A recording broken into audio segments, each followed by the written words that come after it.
Nous voici revenus au grand ton bloc contre bloc. Le voici qui inaugure une statue de Fidel Castro à Moscou. Les indispensables, on retrouve Justine Fraissinet. Donc Justine, c'était tout à l'heure dans la capitale russe. Exactement, regardez ces images aujourd'hui à Moscou. C'est effectivement l'une des premières apparitions de Vladimir Poutine depuis le retrait en catastrophe de ses troupes à Kherson.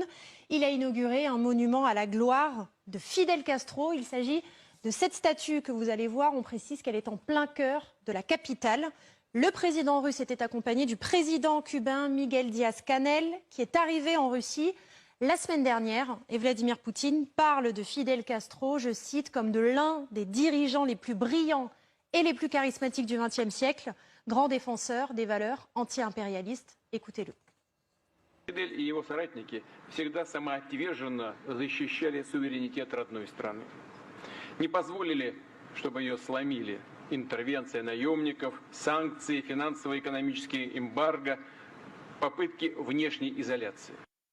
De son côté, Miguel Canel Díaz, le président cubain, en profite pour réaffirmer sa grande amitié avec la Russie et pour réaffirmer également que les liens qui unissent la Russie et Cuba sont inviolables. Écoutez-le.